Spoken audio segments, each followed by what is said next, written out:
महिमा का मैसेज आने के बाद से रजत बहुत खुश था। उसे तो ऐसा लग रहा था मानो उसकी मन की सारी मुराद पूरी हो गई हो, क्योंकि उसे मिस नॉनस्टॉप के साथ टाइम स्पेंड करना बहुत अच्छा जो लगने लगा था। वो बेवजह ही अपने कैबिन की चेयर में बैठकर स्माइल किए जा रहा था। उसने धीरे से खुद से बात करते हुए कहा, काश मेरे पास टाइम मशीन होती तो मैं आज और कल के बीच आने वाले पलों को ही हटा देता। बोल वो खुश हो रहा था और उधर अपनी डेस्क में बैठी महिमा भी अपने नए दोस्त के बारे में ही सोच रही थी। उसने धीरे से खुद से बात करते हुए कहा, राज की लाइव डिक्शनरी में नो वर्ड नहीं है क्या? मैं जब भी उसे जो भी कहती हूँ तुरंत अवेलेबल रहता है, ऐसा क्यों? सोचते हुए उसने खुद से सवाल किया और फिर खुद ही हंसती हुई जवाब देने लगी, ऐसा कुछ नहीं है माही, ज्यादा सोचने की जरूरत नहीं है। इस एसी ने तेरा दिमाग खराब कर रखा है। बस वो एक अच्छा बंदा है, उसे लड़कियों की रिस्पेक्ट करना बहुत अच्छे से आता है। सोचकर वो एक बार फिर अपने काम में लग गई कि इसी दौरान वहाँ पूजा उसकी डेस्क पर पहुंची।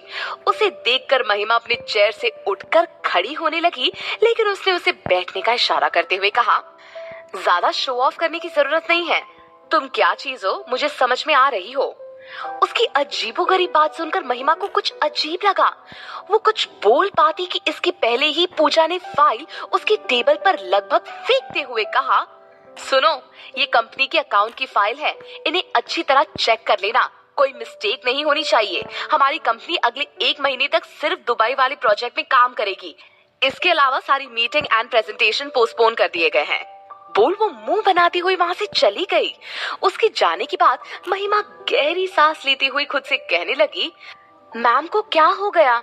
मैंने इनके साथ क्या किया जो वो मेरे साथ इतना वियर्ड बिहेव कर रही है? खैर, रजत राय सिंह का ऑफिस है, यहाँ पर जैसा बॉस वैसे ही उसके एम्प्लॉय।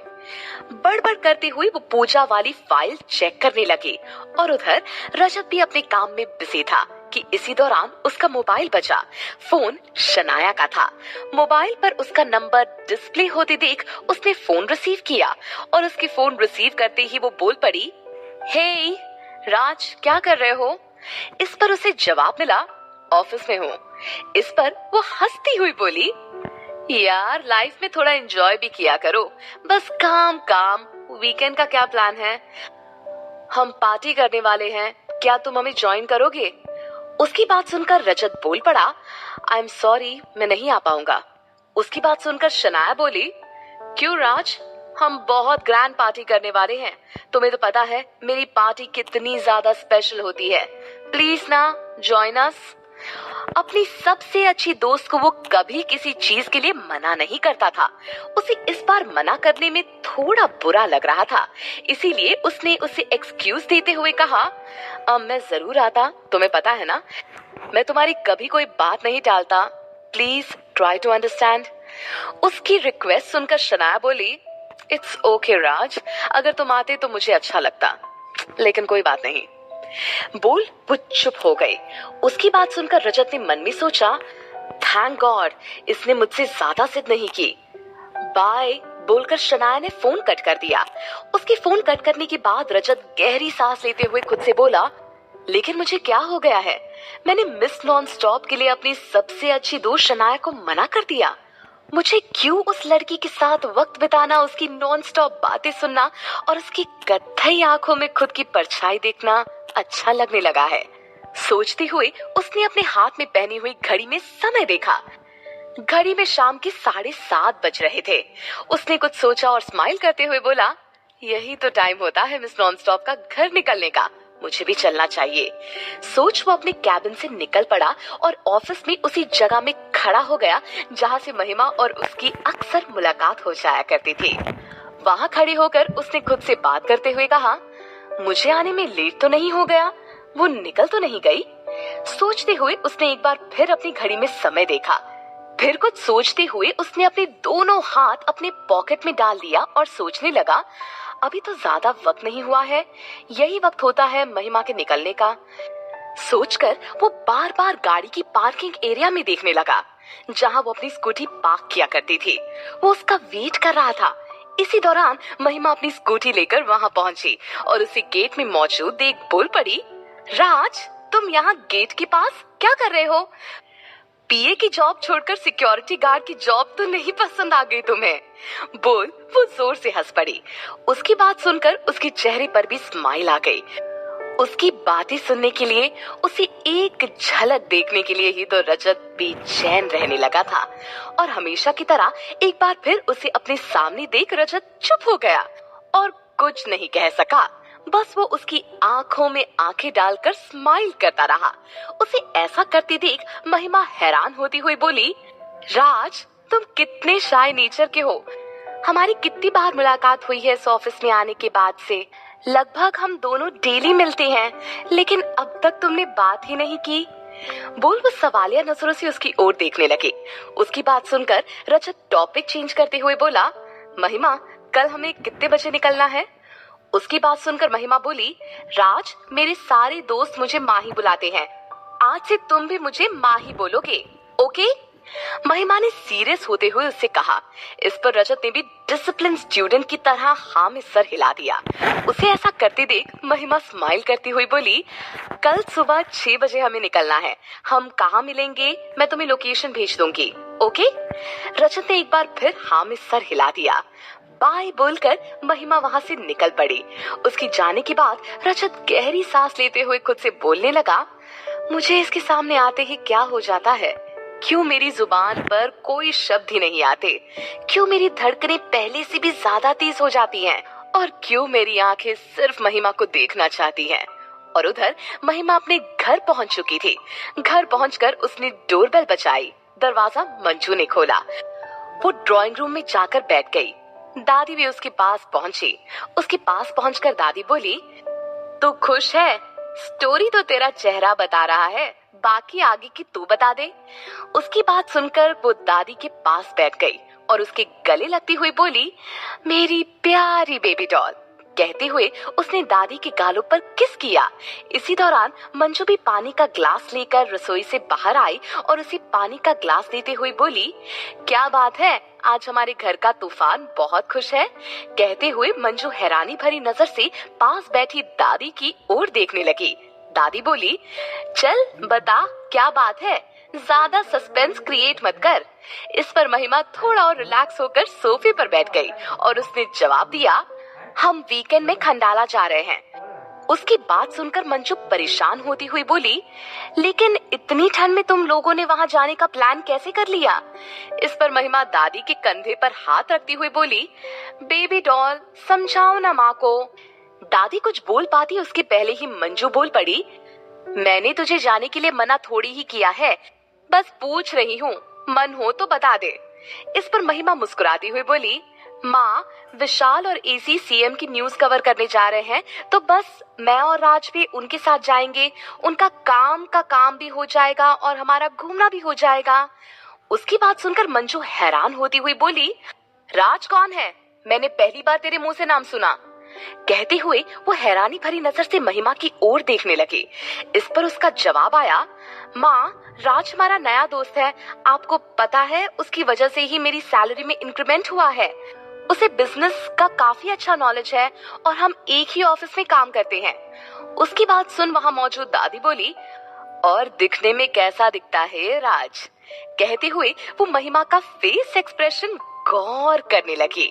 उनकी बात सुनकर महिमा का जवाब आया, बेबी डॉल वो सिर्फ मेरा अच्छा दोस्त है और कुछ भी नहीं। इस पर दादी मुस्कुराती हुई बोली, तो मैंने कब कहा कि वो तेरा बॉयफ्रेंड है? इस पर महिमा चिढ़ती हुई अपनी माँ से बोली, माँ देखो ना बेबी डॉल को, मुझे परेशान कर रही है। मंजू का जवाब आया, अच्छा चल मैंने खाना बना दिया है, खाना खाकर जल्दी सो जा, कल सुबह तुम लोगों को निकलना भी तो है। अच्छा रास्ते के लिए कुछ बनाना हो तो अभी से बता देना। कहते हुए वो वहां से चली गई। महिमा भी अपने बेडरूम में आ चुकी थी और उधर रजत अपने बेडरूम में मौजूद था। वो अपने कबर्ड से अपने कपड़े खुद निकाल रहा था। ऐसा उसके साथ पहली बार हो रहा था, वरना जब भी उसे किसी टूर में जाना होता था तो उसकी सारी पैकिंग अमित किया करता था। लेकिन आज रजत खुद अपनी पैकिंग कर रहा था और उसने अपने सारे कपड़े फर्श पर फैला दिए और हर एक कपड़े खुद पर लगाकर शीशे में देख रहा था। अचानक अमित पहुंचा और बजाते हुए रजत के बेड पर आकर बैठ गया और उसे उसकी हरकत देखकर वो हैरान होते हुए बोला, भैया आप क्या कर रहे हैं? क्या कल आप कहीं जा रहे हैं? अचानक अमित को अपने बेडरूम में देख रजत ने सोचा, मुझे तो इस छोटे जासूस ने परेशान कर रखा है। सोचते हुए उसने जवाब दिया, हाँ कल दोस्तों के साथ मेरी ट्रिप है, वही जा रहा हूँ। उसकी बात सुनकर अमित बोला, ओह वाओ बड़े भैया, चलिए कम से कम इसी बहाने से ही आपने काम से ब्रेक तो लिया। उसकी बात का रजत ने कोई जवाब नहीं दिया। उसे तो बस इस पल के गुजरने का इंतजार था। रजत के कपड़े देख अमित बोला, भैया आप वीकेंड पर जा रहे हो ना, या किसी ऑफिशियल मीटिंग के लिए? उसकी बात सुन रजत उसकी ओर देखने लगा। अमित उसके कबर्ड के पास पहुंचकर बोला, भैया आप वीकेंड के लिए थोड़ा कूल टाइप के कपड़े रखिए, जैसे कि ये आप पर काफी अच्छी लगेगी। कहते हुए उसने रजत के कबर्ड से टी शर्ट और कुछ कलरफुल कपड़े निकाले और उसे बेड पर रख दिया और बोला, आप ऐसे कपड़ों में वीकेंड पर जाइए। रजत उसकी ओर देखकर बोला, ठीक है छोटे, चल अभी तुम मुझे सोने दे, कल सुबह मुझे निकलना है। ओके बड़े भैया, गुड नाइट, बोल अमित उसके रूम से चला गया। अगली सुबह रजत अलार्म बजने के पहले ही सोकर उठ गया और रेडी होकर उसने अपना मोबाइल चेक किया, जिस पर महिमा ने उसे आने की लोकेशन भेजी थी। उस लोकेशन को देख उसने खुद से बात करते हुए कहा, आज मेरी लाइफ का सबसे ज्यादा खूबसूरत दिन है। मिस नॉन स्टॉप के साथ मुझे पल या 2 पल नहीं बल्कि पूरे 2 दिन स्पेंड करने का मौका मिलेगा और उसकी नॉन स्टॉप बातें सुनने मिलेगी। बोल वो तुरंत घर से निकल गया और उधर महिमा भी रेडी हो चुकी थी। ठंड का समय और ऊपर से दिसंबर का महीना, सुबह के 6 बज चुके थे। उसने खुद से बात करते हुए कहा, राज कहाँ रह गया? अब तक आया क्यों नहीं? इसे तो आ जाना चाहिए था। सोचकर उसने रजत को कॉल किया।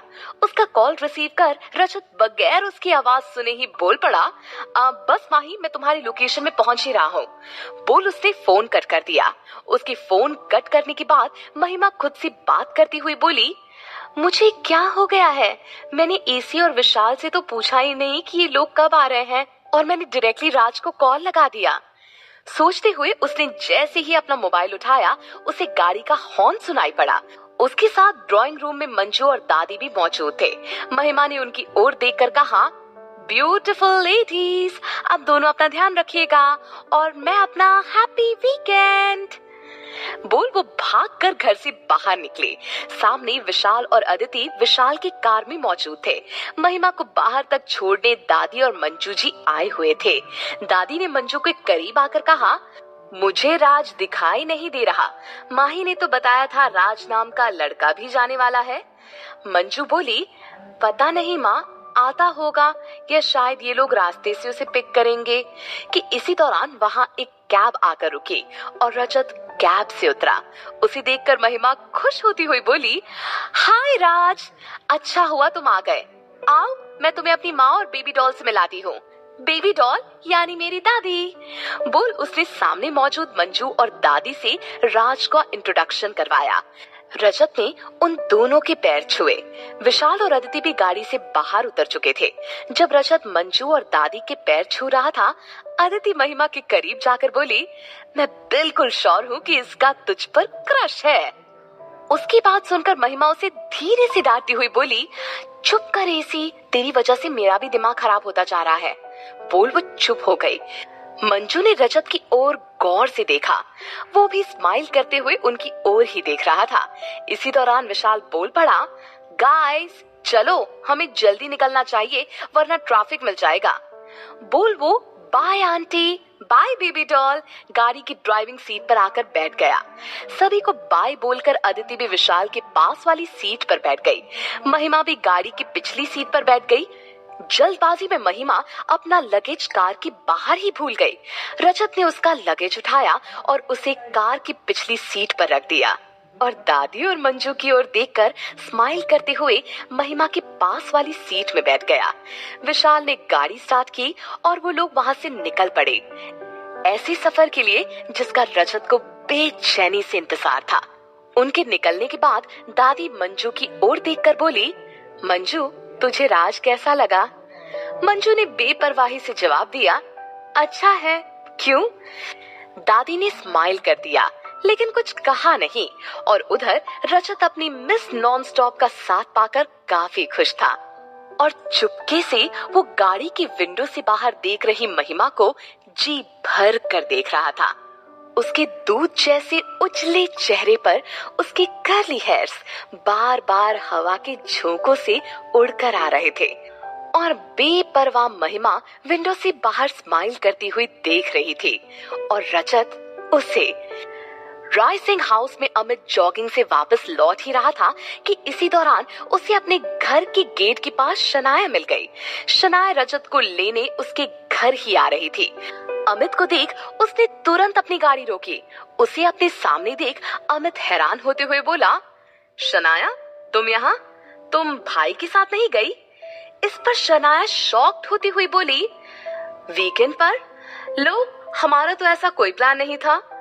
इस पर अमित कुछ सोचकर बात बनाते हुए बोला, ओके, हो सकता है मुझे कुछ मिसअंडरस्टैंडिंग हुई हो, लेकिन भाई यहाँ नहीं है, वो बाहर गए हुए हैं। शनाया बोली, राज कहाँ गया है? इस पर अमित का जवाब आया, पता नहीं। कुछ सोचकर शनाया बोली, इट्स ओके, मैं उससे ही मिलने घर जा रही थी, मैं फोन पर बात कर लूंगी, बाय।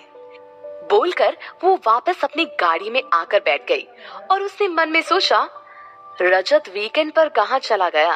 कोई वीकेंड पर मीटिंग तो नहीं होती, उसकी और मेरे अलावा उसका कोई दोस्त भी नहीं है। आखिर मांजरा क्या है? अब तो इस बात को सीरियसली लेना ही होगा।